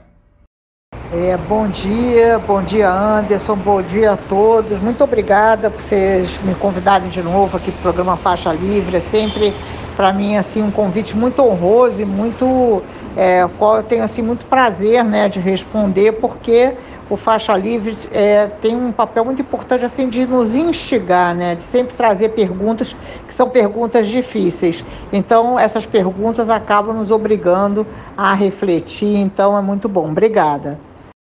Lígia, muito obrigado por você se dispor mais uma vez a conversar aqui conosco no Faixa Livre. Lígia, nós acompanhamos contigo ao longo dos últimos 6 meses aqui no programa todos os desdobramentos dessa CPI da pandemia que se deu lá no Senado Federal para investigar as responsabilidades por essas mais de 600 mil mortes pela Covid-19 no país até agora. Pois bem, com o fim dos trabalhos essa semana e a aprovação do relatório final do senador Renan Calheiros, a comissão se transforma em Frente Parlamentar Observatório da Pandemia para analisar os desdobramentos desses pedidos de indiciamentos aos mais diferentes órgãos do Estado. Nós trataremos desse tema aqui no programa mais detidamente, Lígia, mas eu gostaria inicialmente de saber a sua opinião sobre os trabalhos dessa comissão que já entrou para a história, imputando 78 pessoas e 2 empresas por supostos crimes cometidos no enfrentamento ao coronavírus, e tendo como personagem principal o presidente Jair Bolsonaro, apontado em 9 tipos penais. Nunca antes na história um chefe de executivo brasileiro havia sido imputado por uma CPI em tantos crimes. Você aprova esse trabalho realizado pela Comissão do Senado, Lígia? Qual foi o ponto alto dos debates, depoimentos ao longo desses 6 meses na sua avaliação? Sobre a CPI da pandemia, né, que a gente tem acompanhado aqui, certamente eu acredito assim, que a gente tem eu até vou fazer assim, um contraponto, né? Eu acho que o Brasil tem 2 relatórios importantes, né? Não, tem vários, mas 2 relatórios que a gente ouviu falar mais, né? Um é o da Comissão da Verdade, né, que é claro, né, ele tem uma importância assim, muito mais transcendental, né, por tudo que ele representa, e tem também o relatório da CPI, que me parece assim, muito importante, né? Porque, de certo modo, ele condensa nossas tristezas, nossas expectativas, a tragédia pela qual o país passou, Eu acho que o relatório é um relatório importante, relevante. E, de certo modo, ele tem altos e baixos dentro do relatório, né? É muito difícil ler aquelas mais de 1.500 páginas, mas eu acho que ao longo do tempo ele vai subsidiar ações, estudos. Então acho que é muito importante a gente fazer esse elogio, né? Esse elogio aos esforços de tentar sintetizar uma experiência tão dramática quanto tem sido, né? Ainda é a da pandemia da Covid para os brasileiros e brasileiras. Então, eu acho que o relatório é importante, a CPI foi importante. Agora, quais são os desdobramentos, né? Essa é a pergunta que, enfim, e daí, né? E daí? O que a gente vai, a partir desse relatório, o quê, né? E o que eu penso que o próprio relatório aí, de certo modo, ele é muito importante, mas também ele fez escolhas, né? A gente tem escolhas nesse relatório, que são escolhas de, digamos assim, dos crimes, né, que o relatório aponta, e escolhas das pessoas, então, relacionadas com esses crimes. Foram escolhas. Eu acho que talvez seja esse o máximo que uma CPI pode alcançar, né? Mas não, assim, ainda não é uma obra completa, né? A gente não pode dizer que não temos mais o que fazer, não, né? Ainda temos o que fazer, né? Então, sim, uma síntese, né? Acho que a CPI, ela foi o locus, né? E o locus oficial, e isso foi muito importante, né? Porque antes a gente só tinha a mídia, e a CPI, então, ela trouxe para si, né? Um conjunto de pessoas, de depoentes, de gente que ficou acompanhando, assistia a CPI igual novela todos os dias, e construiu uma narrativa, né, da pandemia. Acho que é legal. E uma narrativa diferente, não era a narrativa oficial, e também não era a narrativa dos grandes jornalões, né? Então, acho que acabou ocupando uma lacuna, e bem, embora, assim, talvez até surpreendentemente bem, né? Porque se a gente pensar que o relator da CPI, Renan Calheiros, o presidente da CPI, Omar Aziz, né? Parlamentares, assim, no mínimo, assim, no máximo, né, que a gente pode, assim, classificá-los, né? Qual o adjetivo que a gente daria para esses parlamentares, né? No máximo, parlamentares, assim, do centrão, né? Então, eu acho que foi a gente tem aí uma novidade política com o relatório da CPI. E aí também, né, cabe mencionar, né, essa sua subpergunta, né, sobre, digamos assim, o indiciamento do presidente da República, muito importante, né, se a gente tivesse que decidir, né, qual é o principal culpado pela tragédia brasileira. O principal culpado é o presidente da República, é o Bolsonaro. Então, eu acho que a CPI acerta ao indiciar o presidente da República. E acho que isso está muito claro, né? Ele é o principal responsável. E em relação ao relatório final, Lígia, ficou de bom tamanho? Houve algum tipo de exagero? Você sentiu falta de algum nome, por exemplo? Eu não sinto falta, assim, especialmente de nomes, né? Eu sinto falta de fatos, né? Eu penso, assim, que o relatório, ele se concentrou na cloroquina, ele se concentrou no Amazonas, ele se concentrou em alguns temas, né? Eu sinto falta do relatório não ter se concentrado nos testes, sinto falta do relatório não ter se concentrado nos leitos, né, que faltaram, nas pessoas que morreram esperando nas UPAs. Então, eu acho que houve, assim, uma escolha, né, como eu estava tentando expressar, né, escolha de temas e nomes, mas é claro que se fosse diferente, haveria outros nomes, né? Se fossem incluídos outros temas, haveria outros nomes, né? E a relutância, por exemplo, de aprofundar o tema dos indígenas, né? Eu considero assim que aí também a gente podia ter ido um pouquinho além, né? Um pouquinho mais, digamos assim, para a esquerda, né? Mas talvez também seja uma ambição minha que não tem cabimento, né? Eu acompanhei a CPI, mas a gente tem conversado sobre isso. A gente não estava ali nas entranhas, né, da CPI. Num determinado momento, a gente até imaginou que eles fossem nos convocar, né? Que a CPI fosse convocar especialistas, pesquisadores, né? Isso é possível, é um procedimento comum. As CPIs convocam professores da área, mas o que eles fizeram foi uma convocação de juristas, né? Então, a gente ficou um pouco no camarote da CPI, né? Assistindo a CPI. Mas eu não sei exatamente, por exemplo, eu vou dar um exemplo bem claro, né? Entrou a Prevent Senior, mas não entrou a Apvida. Por quê? Entrou a experiência com a cloroquina, mas não entrou a experiência com a proxalutamida. Por quê?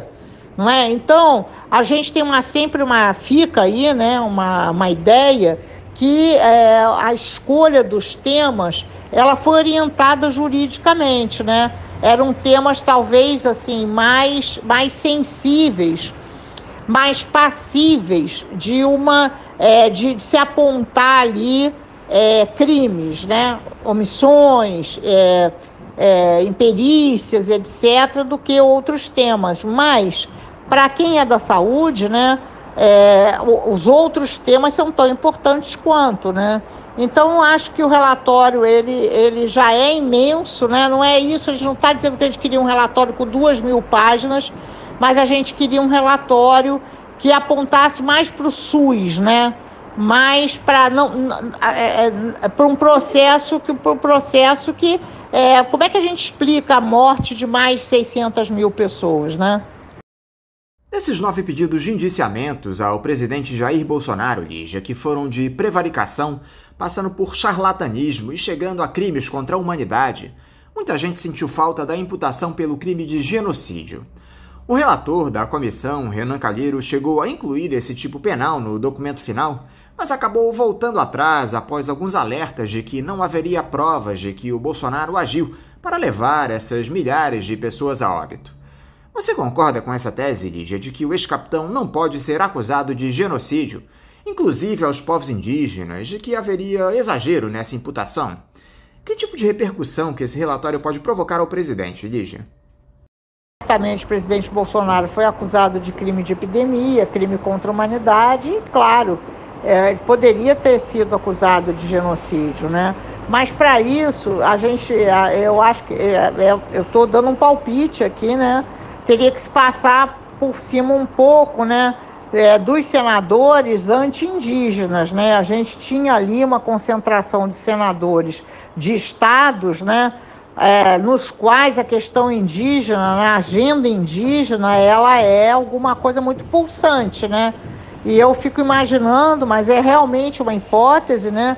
Que esses senadores, eles perderiam votos, né?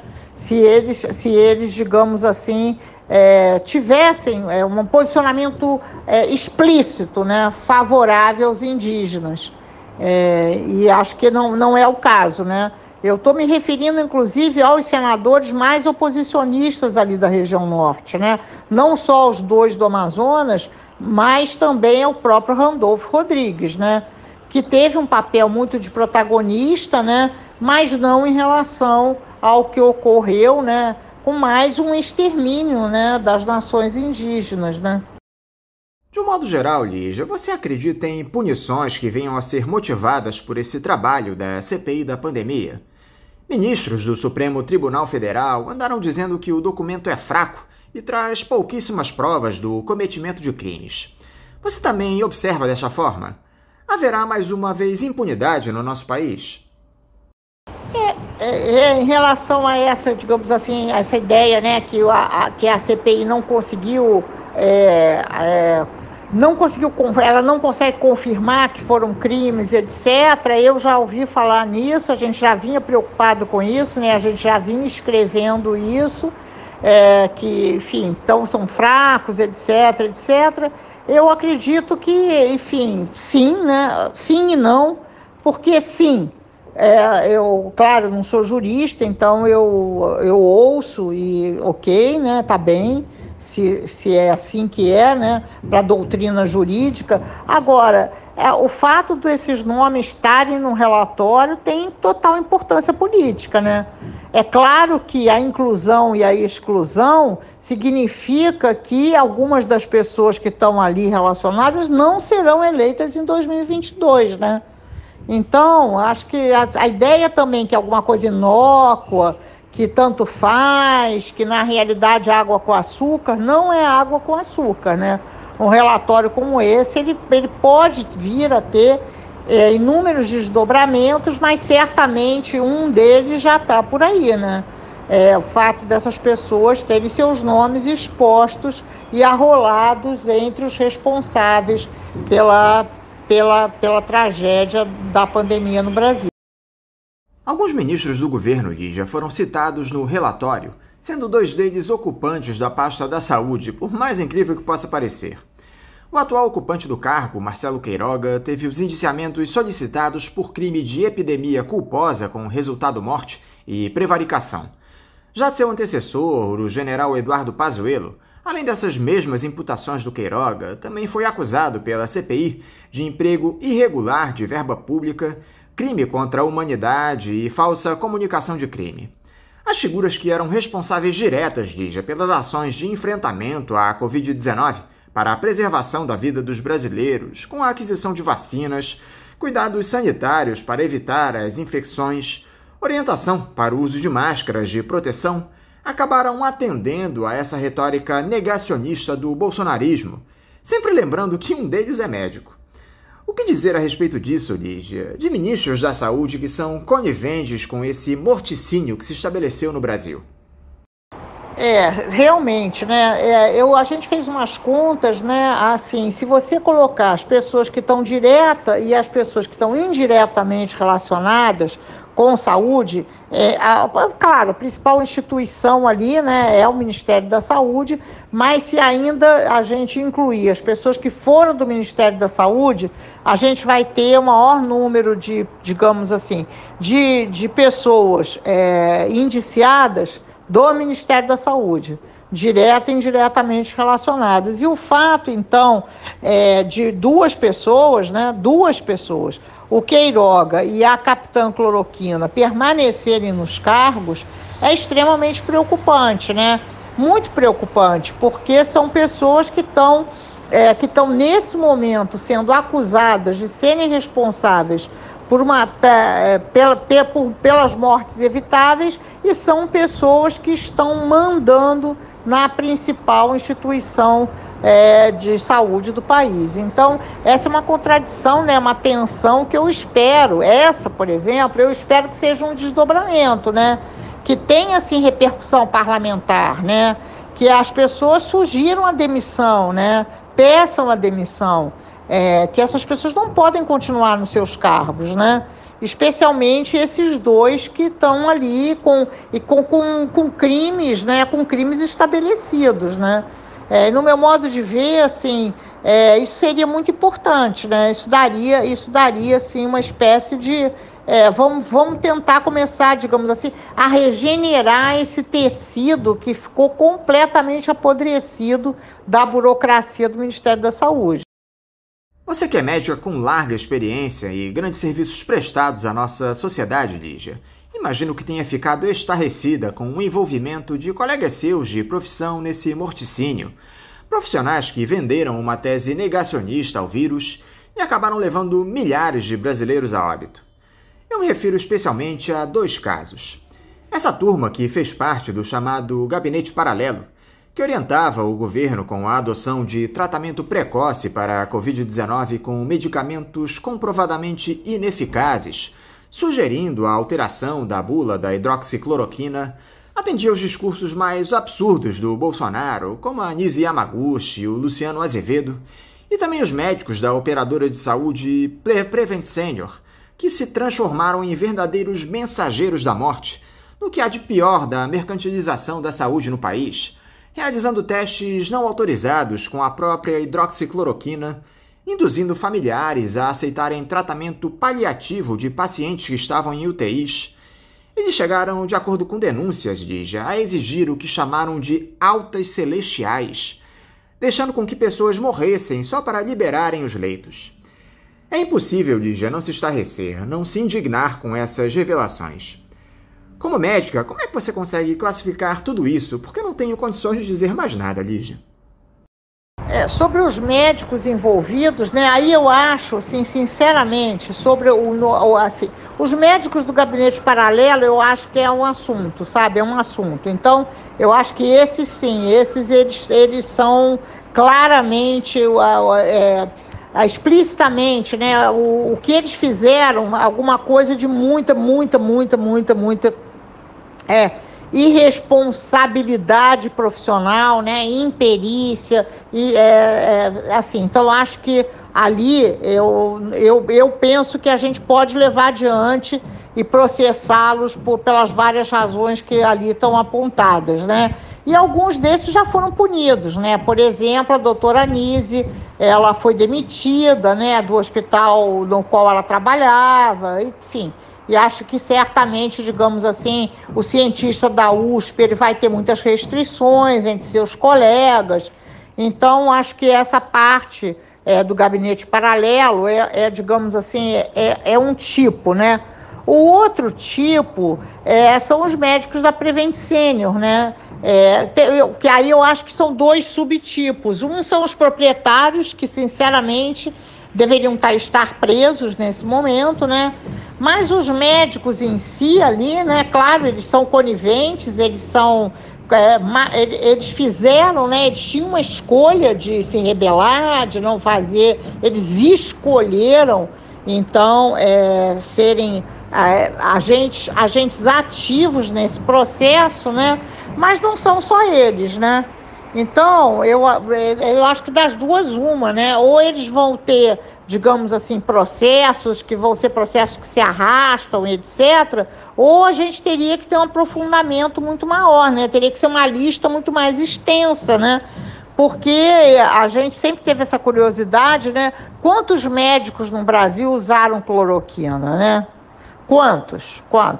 Porque a gente sabe, né, que uma grande parte dos médicos brasileiros votou no Bolsonaro. A gente precisa dizer isso com clareza, né? Com todas as letras. Então, e prescreveram. Então, aí é preciso, eu acho, assim, seria preciso definir melhor qual é, digamos, o delito, né? O delito não foi usar cloroquina, talvez, né? Então, qual foi o delito? O delito foi ser cúmplice de um processo de apressar a morte das pessoas, né? De não lutar pelo prolongamento da vida dos pacientes. Mas como demonstrar isso só com esses médicos, quando na realidade a gente sabe que a saúde funciona em regimes de plantão, são muitas pessoas que circulam, né, e responsáveis por um mesmo desfecho. Então, enfim, mas de qualquer maneira, no meu modo de ver, é muito importante, né, porque acaba sendo exemplar, né? O que a gente espera? A gente espera que coíba, né, que outros profissionais se assustem, né, e que adotem atitudes mais cuidadosas, né, e que preservem a vida dos seres humanos.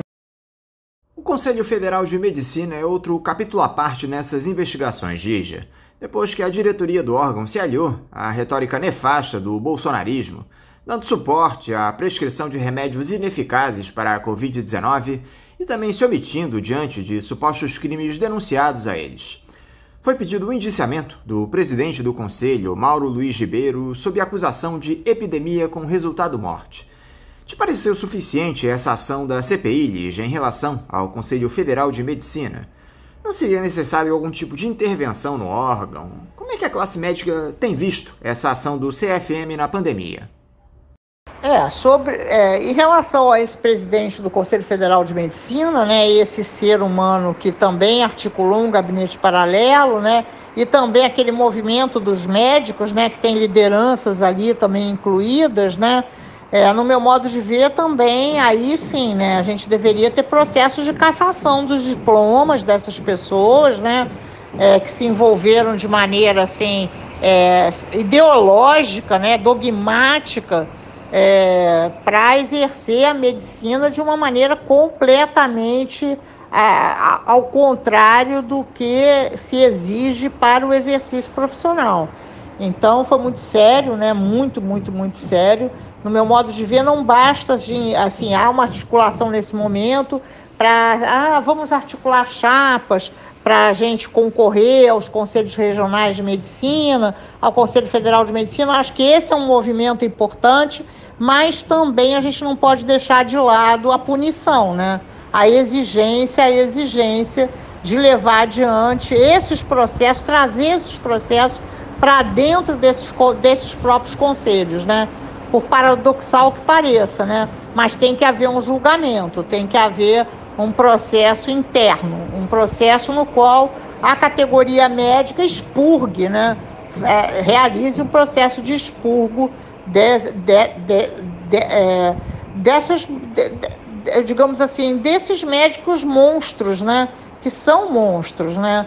São pessoas completamente insensíveis ao que a humanidade atravessou, né?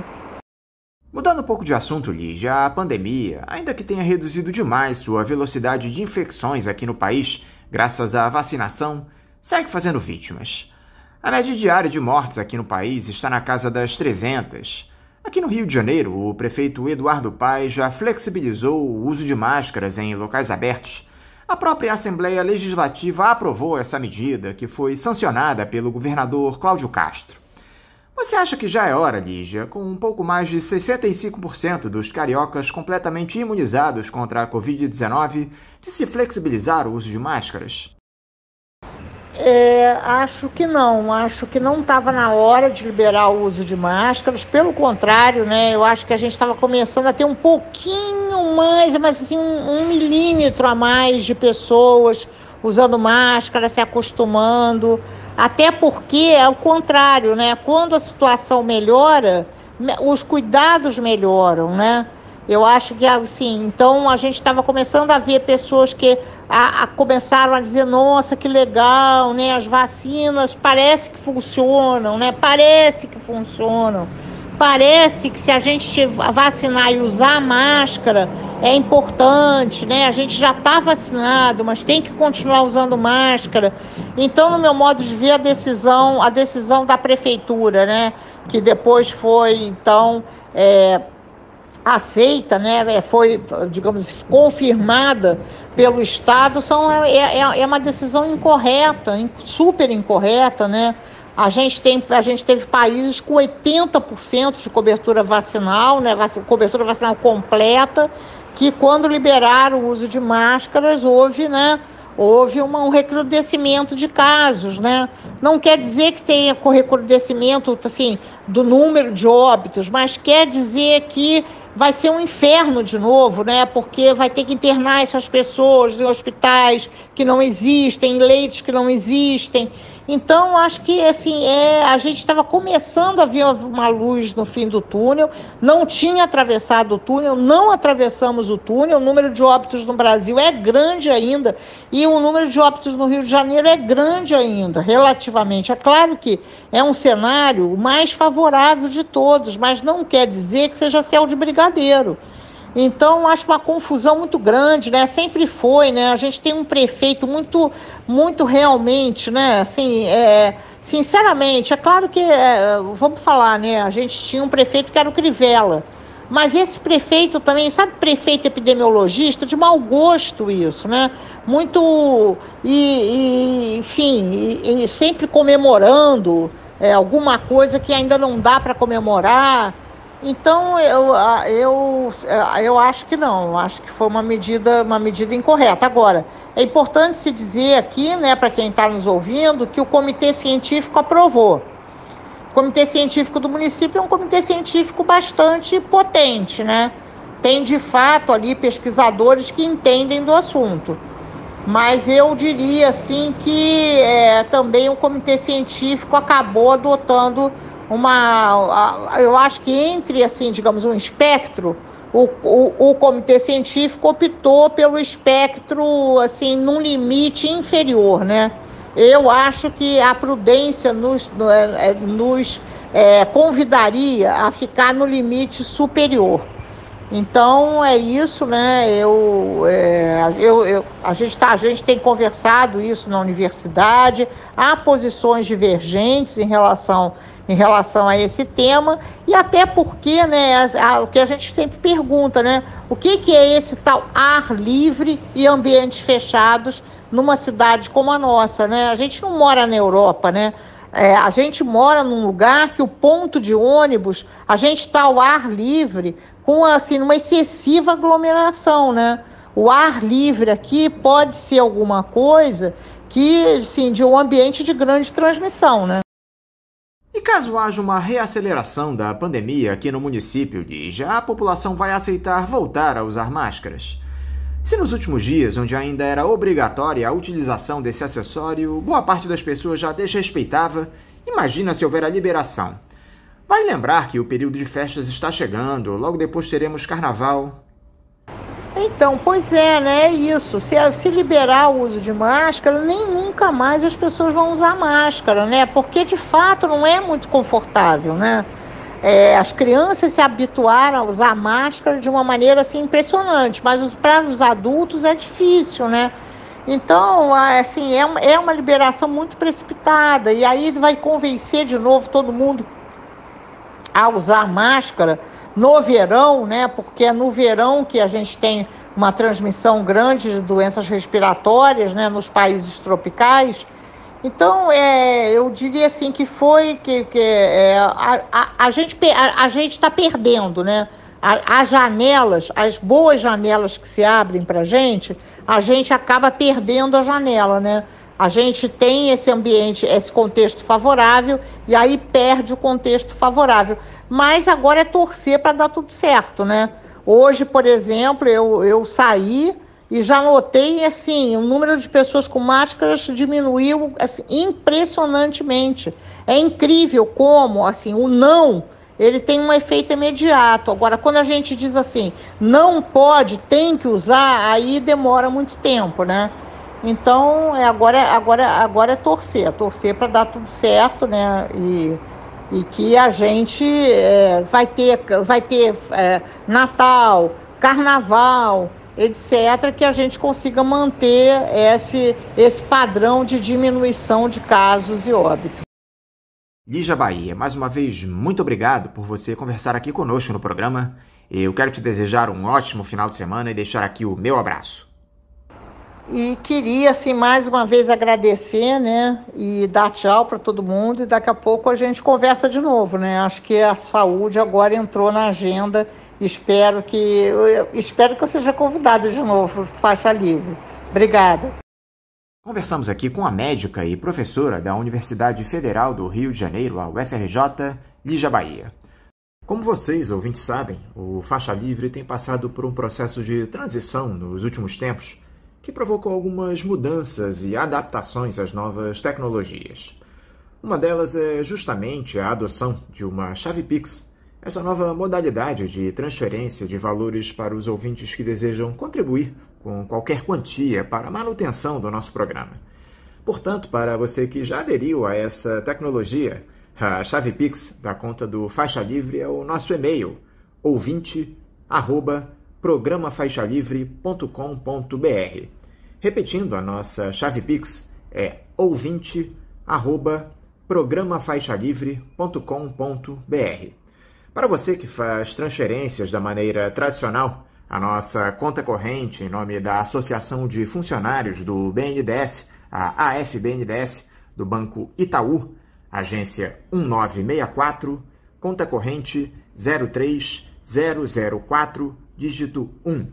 Repetindo, a agência do Banco Itaú, de número 1964, conta corrente 03004, dígito 1.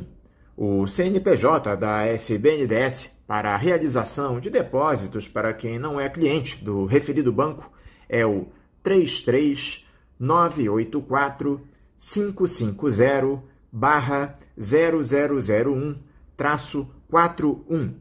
Repetindo, o CNPJ da FBNDES é o 33984-550-0001-41.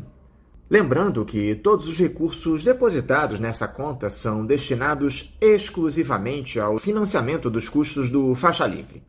Para quem não conseguir anotar as informações referentes à conta, elas estarão disponíveis também no nosso site, o www.programafaixalivre.com.br, e nas nossas redes sociais, no Facebook, Twitter e Instagram.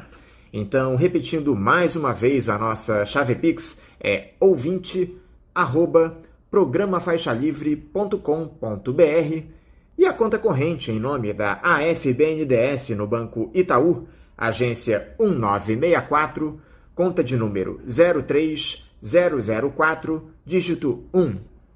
Vamos agora a um novo intervalo. Voltaremos já já.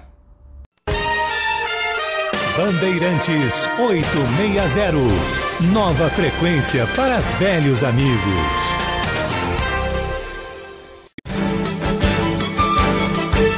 Voltamos a apresentar Faixa Livre.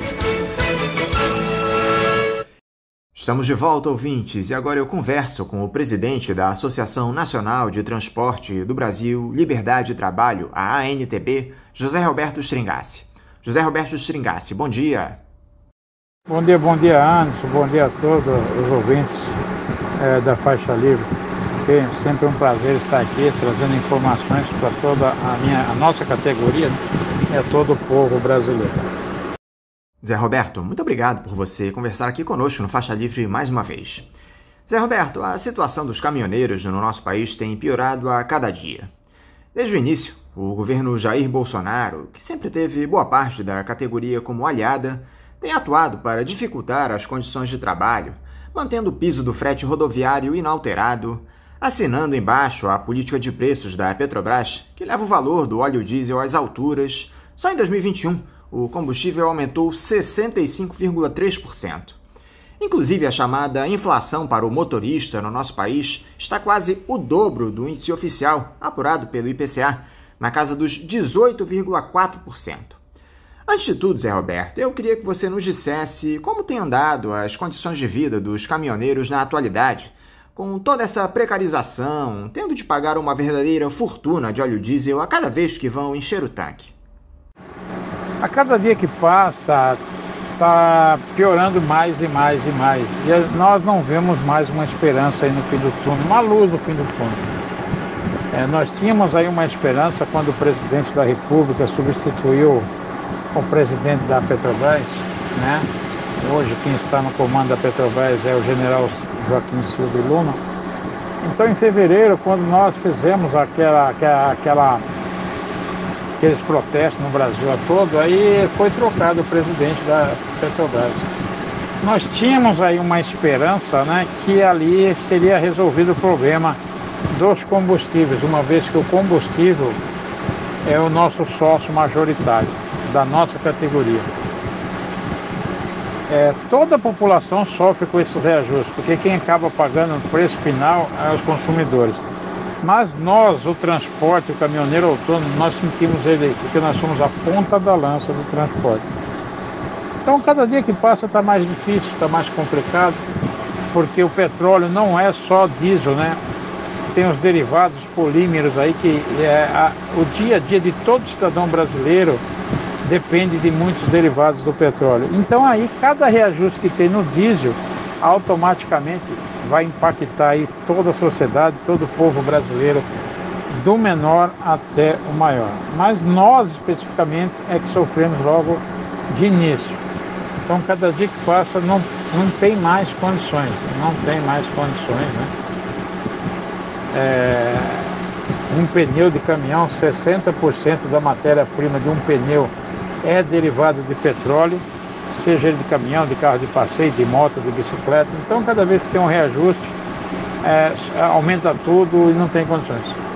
É que nem você falou, o frete não acompanha, porque em 2018 foi criado um piso mínimo que virou uma lei, que o governo não cumpre essa lei, o sistema não cumpre a lei, está lá para ser votado se é constitucional ou não, e aí impede a categoria de usufruir dessa lei, porque está isenta as multas que poderiam ser geradas para as empresas que não praticam o piso mínimo.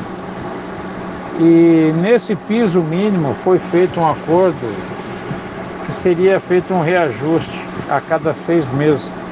O maior problema é que no reajuste, é que nem você falou bem, é usado o IPCA. Então nos últimos 6 meses, né, tinham dado 5,8 de reajuste no frete nosso, no piso mínimo. Lembrando que esse piso não é cumprido, tá?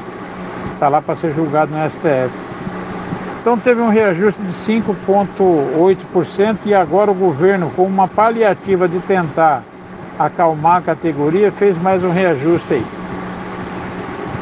Então, como você lembrou bem, desde o início do ano já subiu 65,6% o diesel e os derivados do petróleo. No nosso caso, o frete subiu 5,8%. Então não tem como o frete acompanhar o preço dos combustíveis, que o preço dos combustíveis é em dólar.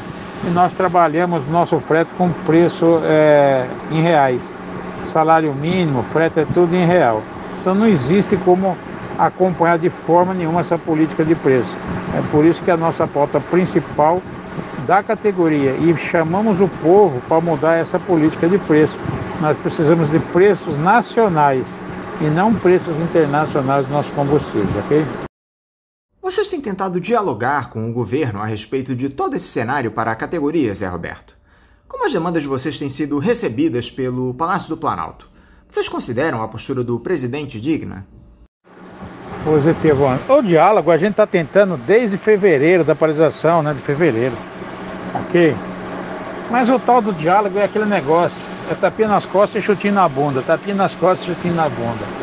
As lideranças que estão indo lá estão tentando, estão indo, e o sistema a gente sabe que não funciona, não adianta. O sistema, quando a gente fala o sistema, né, o sistema político no Brasil e no mundo só respeita alguma entidade ou alguma categoria que possa bater de frente, que tenha força para bater de frente com eles.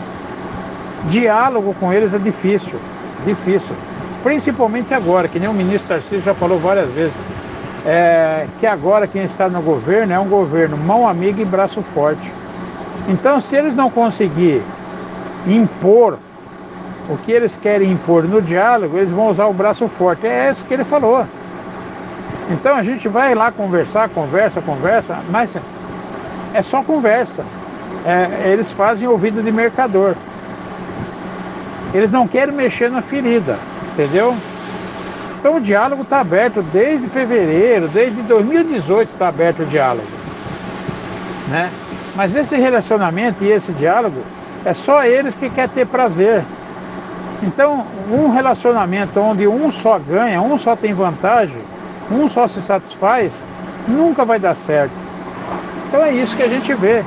O tempo de diálogo está se esgotando, a gente vem avisando, está alertando, né? E infelizmente o presidente não está apontando na direção de ajudar a categoria, né? E é o que mostra também, não está apontando em uma direção para ajudar nem o povo brasileiro, nem o Brasil. Essa é a nossa visão.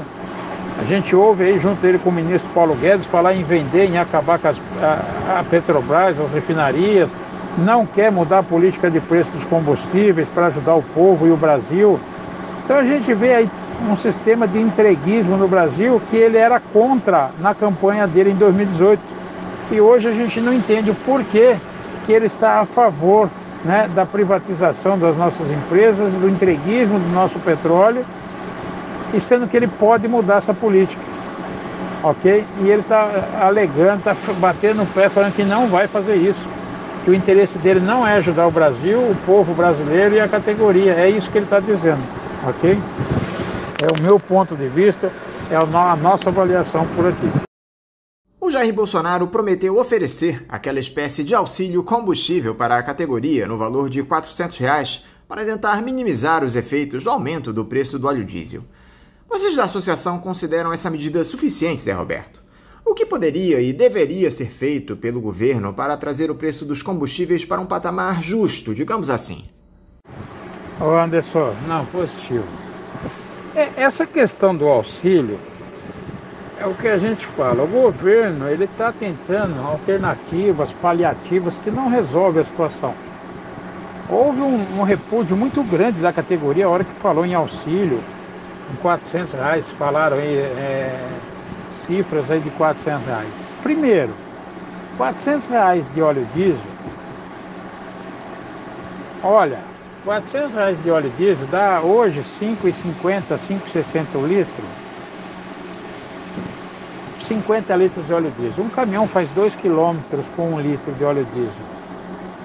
Você não consegue rodar 100 km, né? Não consegue rodar 100 km aí com R$ 400 de diesel praticamente. Nós queimamos por dia em torno de 300 litros a 400 litros por dia de óleo diesel. Nós queimamos por dia 300 a 400 litros, ok? Por dia de combustível na estrada rodando. Então esse auxílio, é que eu digo, ou ele está muito mal assessorado, muito, a equipe de assessores dele é péssima, é horrível, Paulo Guedes, economista, é muito mal, ou não tem noção nenhuma, ou infelizmente, é que a gente falou, ele não está preocupado com a categoria, já mostrou isso, e muito menos com o Brasil, né? Alternativa tem, claro que tem, a gente já falou isso, já falou, cobramos dele, cobramos do presidente da Petrobras, General Silvio Luna, né, para mudar a política de preço, mas ele falou que ele não quer mexer, que ele não quer ficar mal visto. Existe uma solução sim, nós temos que ter preços nos nossos combustíveis, preços nacionais, baseados em custo de produção nacional, porque não é possível você ter um custo de extração hoje de $6 de um barril de petróleo, 6 a 8 dólares no máximo, um custo de refino de 2 a 3 dólares um barril de petróleo, que isso vai dar em torno de 10 a 11 dólares para ficar pronto para o consumo, e você pagar em preços internacionais 80 dólares um barril. Isso não existe. Então o que nós temos que ter? Um preço nacional baseado em custos de produção nacional, ok? E taxar os importadores que não pagam imposto para levar nosso petróleo daqui. Temos aí o grupo Shell, leva em torno de 400 mil barril de petróleo todo dia do Brasil e não paga imposto. E depois traz em torno de 200 mil barril de combustível para comercializar aqui dentro, né? Então é isso que tem que ser mudado. Nós temos aí que taxar esses importadores, ok? E mudar a política de preço desses combustíveis. Qual a vantagem nessa mudança de acabar com o preço de paridade de importação? Existem duas soluções. Ou a Petrobras volta a refinar 100% do nosso combustível aqui dentro, ao invés de só 70% ou 80%, né? Eles abrem a produção de volta da refinaria, ou esses importadores vêm para o Brasil, montam a refinaria aqui no Brasil e geram emprego para o brasileiro. Se a Petrobras voltar a produzir 100% que nem antes, nós teremos aí uns 82% de produção brasileira, né, para abastecer para o mercado interno, ok? Provavelmente a Petrobras vai ter que investir em mais refinarias ao invés de vender as que nós já temos, ok? Isso vai gerar emprego para o brasileiro. Para cada bilhão, a gente tem uns cálculos, que para cada bilhão de real que a Petrobras investir no Brasil, ou qualquer outra petrolífera aqui investir no Brasil, ele gera em torno de 30 mil empregos por brasileiro. Então, se mudar essa política, o que vai acontecer? O Brasil, os empresários brasileiros que dependem aí das matérias-primas do petróleo, terão mais competitividade, vão produzir mais, vão vender mais, assim o Brasil vai andar mais, a indústria vai crescer, o brasileiro vai ter trabalho o caminhoneiro vai ter mais viagem, vai ter mais competitividade. Então, a política de preço tem que mudar de qualquer jeito, que é bom para o Brasil e para a nação brasileira, e não para uma meia dúzia de exploradores ou investidores, no caso, né? E acionista de bolsa. Então, essa política de preço tem que ser mudada urgente. Nós só não entendemos o porquê que o presidente da República não quer mudar. Lembrando que isso é uma medida interna criada pela diretoria da Petrobras em 2016, junto com o presidente da Petrobras, Michel Temer, então, na época. E isso pode ser desfeito a qualquer momento pela diretoria da Petrobras, junto com o presidente da República, que são os maiores acionistas aí da Petrobras, é a União, ou seja, somos nós. Então pode ser mudado e deve ser mudado. Vai depender do povo brasileiro e também da boa vontade do presidente da República. Agora, Zé Roberto, vocês caminhoneiros prometeram fazer uma paralisação a partir da próxima segunda-feira, dia 1º, em protesto pelas condições de trabalho da categoria, por conta do aumento dos combustíveis. Essa manifestação está mantida? Qual deve ser o alcance dessa greve? A intenção é que ela dure por quanto tempo? Ok, a questão da paralisação do dia 1º, veja bem, houve várias reuniões no Brasil, a categoria, as entidades representativas aí que representam a categoria, não todas, é claro, mas algumas, já estavam se reunindo, debatendo as pautas, né, os problemas da categoria. Esse mês, no último dia 16, no Rio de Janeiro, devido aos problemas de tanto reajuste de combustível e a situação que a categoria vem enfrentando, eles optaram, né, botar uma data, né? A própria categoria optou em pôr uma data aí. Os representantes, as lideranças, com o consentimento da categoria, de uma boa parte da categoria. Então, decidiram para o próximo dia 1º do 11 de novembro agora, uma paralisação. Estão todos em estado de greve, né? Estão se mobilizando, entrando em contato com as entidades e conscientizando a população, porque essa situação dos combustíveis é de todo o povo brasileiro e é a pauta principal que vai fazer diferença para o Brasil e para o povo, ok? Esperamos que tenha uma grande adesão, sim. Caso o presidente da República não resolva essa situação até o dia 1º, e pelo que a gente vê, ele está pouco mesmo interessado, está pagando para ver essa situação, vai ficar muito complicado. Uma que ele vai botar as Forças Armadas, todo mundo na rua para impedir isso daí, porque todos nós sabemos disso. Todas as vezes que nós vamos fazer qualquer tipo de protesto e manifestação, o nosso direito garantido na Constituinte, artigo 5º, parágrafo 16, as autoridades não respeitam, o governo não respeita, ninguém respeita a Constituição brasileira nesse país. Né? E o presidente da República, junto com as Forças Armadas, as autoridades, também não é diferente. Então, todas as vezes que nós vamos fazer protesto e algum ato assim, eles vêm com força bruta para impedir, ok? Então, o que eu vejo é o seguinte: caso a população não entenda essa situação, que nós não estamos aqui contra o presidente, nós estamos contra o sistema, e que se nós não se unirmos como brasileiro, como povo, o Brasil vai afundar, está afundando, nós iremos todos nós morrer afogados, juntos, seja direita, seja esquerda. Então essa luta é do povo. Mas caso o povo não tenha essa consciência para o dia 1º, junto com a categoria, o que vai acontecer? Eu creio que depois do dia 5 para frente, vai disparar os aumentos absurdos, que até o final desse ano ainda, de 2021, nós temos uma grande possibilidade de gasolina chegar a R$10 em vários estados, e o óleo diesel também chegar em torno de R$7, R$7,50 até R$8 em alguns estados. E isso só vai encarecer cada vez mais e vai diminuir o poder aquisitivo do povo brasileiro e quebrar muita empresa, né? Muito empresário vai ter que abandonar também o ramo, não só os caminhoneiros autônomos, ok? Vocês já tentaram procurar os outros poderes da República, o Congresso, o Supremo Tribunal Federal, para questionar esses constantes aumentos dos combustíveis, Zé Roberto? Que ações vocês têm mantido nesse sentido? Não, como eu falei, a gente já procurou, já enviou, né? Até a proposta para todos os órgãos competentes do governo, governadores e todos eles.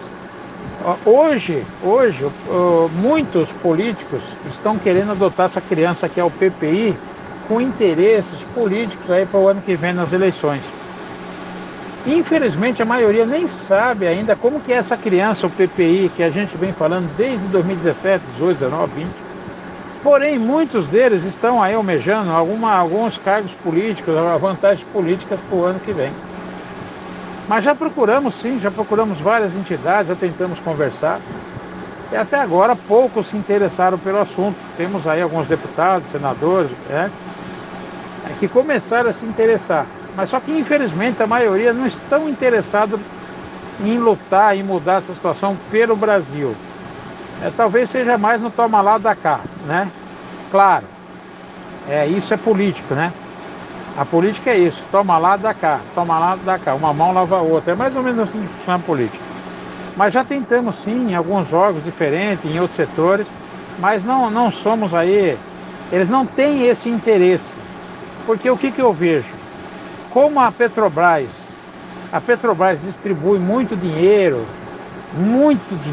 eles nadam em dinheiro, e eu creio que esse sistema é muito maior do que a gente imagina, por isso que nós pedimos aí uma CPI, até o deputado pediu uma CPI na Petrobras, porque esse dinheiro aí, a maioria é dinheiro do povo brasileiro, e nós temos que saber onde está indo, né? É muito interessante que a nação, que o povo e os políticos aí que queiram realmente mudar essa situação, e que realmente lute pelo povo e pelo Brasil, que é isso que eles prometem quando querem se eleger, que peçam essa CPI da Petrobras e principalmente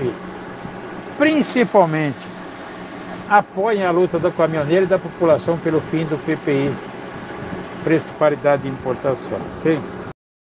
E atualmente comanda o apoio dos caminhoneiros ao bolsonarismo, Zé Roberto. Tivemos a prisão do tal do Zé Trovão, que diz representar a categoria, pedida pelo STF por conta de suas reiteradas ameaças à democracia. Os caminhoneiros saem ao lado do ex-capitão com tudo que tem se dado?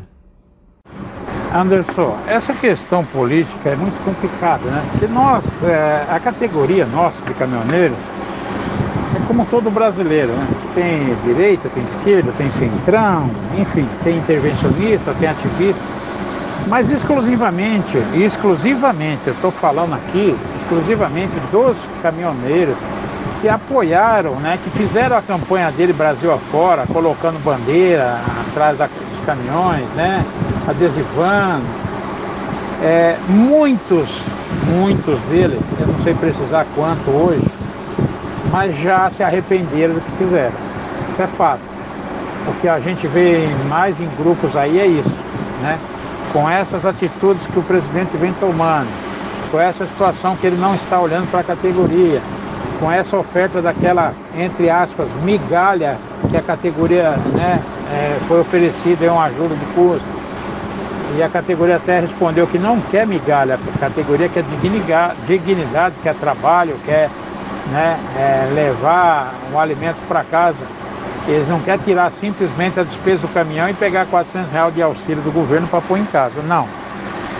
Então hoje eu avalio assim o que a gente tem acompanhado dentro da nossa categoria, veja bem, está em torno de 30% a 35%, se não passar mais disso hoje, decepcionado com o presidente, ok? E com o que ele vem fazendo. Na questão do Zé Trovão, inclusive essa semana ele se entregou, até onde eu soube aqui, nós soubemos, né? Todo mundo viu que dia 7 foi um ato político para apoiar o presidente, e aí foi aonde que a categoria, e muitos brasileiros que não é categoria, que não é caminhoneiro, também se decepcionou com o presidente, que eles esperavam muito mais do presidente no dia 7, e no entanto não aconteceu, né? Aí ele chamou Michel Temer, enfim, e aí você já viu, né? O pessoal, muitos que estiveram em Brasília, estiveram em todo o Brasil no protesto dia 7, dia 8, se decepcionaram grandemente com ele. Mas eu te digo que na categoria de caminhoneiro de 35% até 40% já não votaria mais nele e estão decepcionados com ele e com as atitudes dele, ok? Para finalizar, José Roberto, vocês acreditam em um acordo com o governo federal para essa questão dos combustíveis? É possível que a Petrobras mude essa política de preços de paridade de importação? Há uma outra saída no radar, na avaliação de vocês? Olha, acordo na questão dos combustíveis, eu creio que o governo, junto com o economista Paulo Guedes, eles estão estudando uma proposta aí. Isso é fato. Isso é fato. Eu só não sei se eles vão conseguir colocar em prática até o dia 1º. É que eu falei. Caso a adesão seja 100% ou 80% da categoria, junto com o povo brasileiro, ele vai ter que ter já na manga essa mudança, aonde realmente atenda o anseio da categoria da população, ok? Nós não vemos outra saída a não ser mudar a política de preço. Porém, ele, com a equipe de economistas dele, que vai ter que apresentar alguma outra alternativa, né? Nós não queremos mais os preços internacionais atrelados aos combustíveis, que nós recebemos nosso frete em real. Nós compramos o pneu nosso baseado em preço de dólar. Nós abastecemos o caminhão nosso baseado em preço de dólar. Então ele vai ter duas alternativas que, para meu ver, ou ele muda a política de preço ou muda o dinheiro brasileiro. Nós poderíamos começar a receber nossos fretes em dólares. O salário mínimo do aposentado teria que ser em dólares, né? O salário de quem trabalha teria que ser em dólar para acompanhar os preços dos derivados do combustível do petróleo, derivado do petróleo. Então ele vai ter duas opções, no meu ponto de vista. Ou ele muda a política, ou ele muda nosso dinheiro para dólar. Seria essa a alternativa, né? E outra situação que ele está numa saia justa. Ele vai tentar elaborar um projeto para ajudar o caminhoneiro. Ótimo. E a população?